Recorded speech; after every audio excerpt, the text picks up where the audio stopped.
les quiero agradecer a los que tienen la membresía, muchas gracias por apoyar directamente al canal. Me motivan a mantener el ritmo, recuerden que si tienen la membresía, pueden ver los videos un día antes que los suba regularmente. Capítulo 4. ¿Qué carajo? Eso es todo lo que Geto podía pensar mientras miraba a un dócil Gojo, viendo su rostro completo por primera vez. Geto ya sabía que era hermoso, pero verlo de cerca, sin que esas ridículas gafas lo oscurecieran, era algo completamente distinto.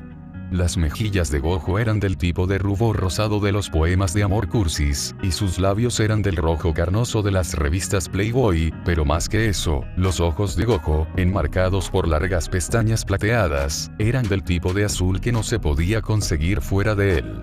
Naturaleza, no importa cuánto lo intentara un artista. Geto estaba seguro de que el clan Gojo debía tener miles de retratos familiares, pero Gojo debía ser una caricatura fuera de marca en cada uno. Eran del azul cristalino de los océanos árticos. Vivos, respirando, posesivos y casi completamente engullidos por sus pupilas hinchadas. Geto todavía estaba mirando a Gojo con incredulidad, cuando Gojo parpadeó una vez, se dio cuenta de la posición en la que se encontraba y se soltó de los brazos de Geto, moviéndose hasta sentarse y trepando hasta que su espalda tocó la pared.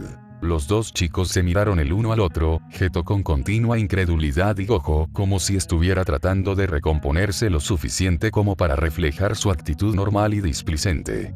El problema era que respiraba con tanta dificultad y sentía tanto calor que la mayor parte de su energía se dedicó a no gemir con cada respiración. Se sentía demasiado caliente, demasiado sensible, que incluso el duro suelo de cemento molestaba su piel sensible. Pero para Gojo esa no fue la peor parte, realmente la peor parte fue como Geto seguía mirándolo como un idiota que quería decir algo, pero no sabía qué. Gojo puso todo su esfuerzo en mantener la barbilla erguida, los ojos claros y tratar de no dejar que sus pensamientos se desviaran preguntándose dónde estaban sus gafas, o cómo su trasero ya estaba goteando lentamente, algo que parecía empeorar a medida que se volvía más consciente de la intensa mirada del otro chico. Las manchas de olor en su cuello estaban empezando a irritarlo mucho y luchó contra el impulso de quitárselas. Finalmente, Geto rompió el silencio. Entonces, ¿eres un alfa? Geto cambió su posición para recostarse sobre sus manos mientras continuaba mirando a Gojo. Ninguna otra opción tenía sentido para Geto. En realidad, nada de esto tenía sentido para Geto. ¿Es esta la primera vez que presentas así? No puedo oler las feromonas, así que realmente no sé qué está pasando con ustedes, pero, si no, ¿por qué no dirían nada? Gojo se esforzó por romper el contacto visual y miró hacia la puerta a su derecha. Idiota, murmuró. Pero la palabra le salió más entrecortada y patética de lo que había planeado. ¿Eres? Geto preguntó con más insistencia desde su posición, sentado a unos 2 metros delante de Gojo. Antes de que Gojo pudiera responder a una pregunta tan estúpida, uno que le dejaba tan claro a Gojo que Geto debía haber crecido en una casa beta mundana, en una ciudad beta mundana, con otros betas mundanos, de repente sintió una oleada de calor estallar en su estómago, y se dobló cuando su mandíbula se abrió y la saliva se acumuló en su boca. Se puso aún más mojado. Incapaz de reprimirlo más, dejó escapar un suave "ah" ante el palpitante necesidad que sentía. Geto, sorprendido por el dolor repentino que parecía estar sufriendo Gojo, cambió de su postura relajada a una en la que se inclinó hacia adelante, como si quisiera alcanzar a Gojo, cuando Gojo levantó su propia mano en dirección a Geto, indicando que necesitaba detener lo que estaba haciendo. Estaba haciendo, diciendo quédate. Bien. Allá. No te muevas. Cada palabra fue puntuada por un suspiro. Geto observó cómo Gojo se tomaba un momento para respirar, se enderezaba y volvía a caer para apoyarse una vez más contra la fría pared. Sus ojos parpadearon lentamente mientras contemplaba la imagen ligeramente borrosa de Geto, todavía inclinándose hacia adelante como si estuviera listo para atrapar a Gojo si volviera a caer. Solo pensarlo hizo reír a Gojo. Su risa se apagó rápidamente cuando dijo: ¿Soy qué? ¿Un alfa? Sus labios se torcieron. Eso hubiera sido más fácil, ¿verdad? El gran clan Gojo trae otro puto alfa dominante a este mundo para continuar con su legado de un siglo. Gojo hizo una pausa y luego dijo: No. Preguntó Geto, viendo una gota de sudor caer por la sien de Gojo. Ver su pecho subir y bajar bajo ese uniforme negro. No. No soy un alfa. Gojo simplemente mira a Geto, esperando que haga clic. Ni siquiera tener energía suficiente para sonreír tristemente ante su propia vida irónica.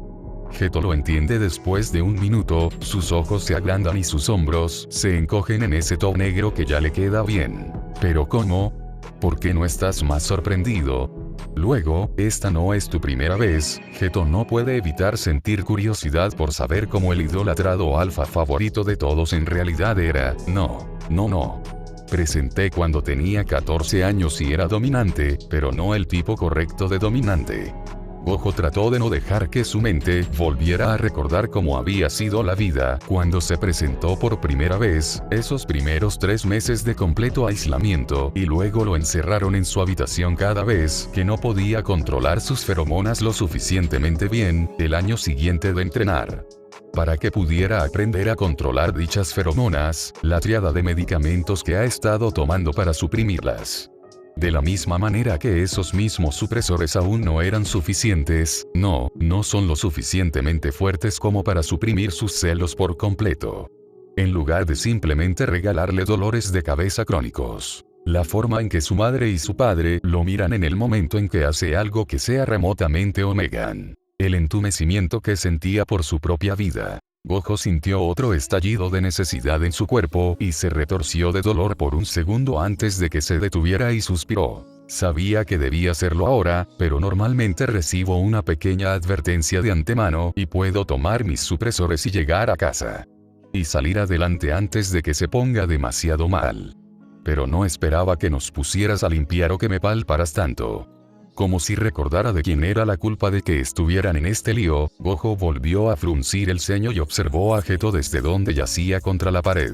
Nadie lo sabe, murmuró Gojo con el ceño fruncido, casi como una ocurrencia tardía. Lo cual era bueno porque el cerebro de Geto todavía estaba hecho papilla, reconstruyendo todo. Gojo era un omega. Un omega dominante. Y él estaba en celo ahora mismo. Y. Espera, ¿quién estaba palpando a quién? Geto estaba a punto de verbalizar este pensamiento cuando escuchó un suave gemido proveniente de Gojo, un sonido que Geto nunca había escuchado antes fuera de, bueno, la pornografía, y que fue directo a su palo, ya me entienden. Por primera vez, Geto se preguntó y realmente quería saber a qué huelen las feromonas de un omega. Ya se harán una idea de lo que pasó, no lo pongo porque me pueden borrar el video. Oye, Geto apoyó sus manos en los hombros de Gojo, deteniendo sus movimientos, no irás a ninguna parte, no solo no puedes, sino que si lo haces, le anunciarás a todos los alfa en el campus que Gojo Satoru está en celo y sé que no quieres eso. No en el estado en el que te encuentras. Gojo tuvo que admitir que Geto tenía razón en eso. Al observar los ojos vidriosos de Gojo intentar procesar esa lógica, Geto se dio cuenta por primera vez en su vida de lo vulnerables que eran los omegas. Estaba seguro de que ahora, si le hubiera dicho a Gojo que el mejor curso de acción era quitarse la ropa, Gojo lo habría reflexionado y rápidamente habría aceptado. ¿Cómo podía Gojo ser tan arrogante, especialmente siendo un heredero al que tantos otros querían, sabiendo que cualquier alfa podría someterlo, esconderlo y embarazarlo una y otra vez? Gojo sacudió la cabeza para aclarar sus pensamientos animales. Hay una pequeña ventana encima de la lavadora, no funciona, así que tendrás que romperla y tener cuidado con el cristal. Geto miró detrás de él hacia el área de lavandería y tal como dijo Gojo, había una pequeña ventana justo allí. Geto miró a su alrededor y vio una caja de herramientas, saltó y corrió hacia ella, agarrando un martillo y luego una toalla del suelo antes de dirigirse a la ventana. Miró a Gojo una vez, que había cerrado los ojos como si se estuviera quedando dormido, pero se mordía el labio con tanta agresividad que Geto sabía que no era el caso, antes de subirse a la lavadora y romper la ventana. Mientras corría hacia el campus principal y el gimnasio, Geto solo tenía un pensamiento dando vueltas en su mente. Gojo Satoru es un omega dominante.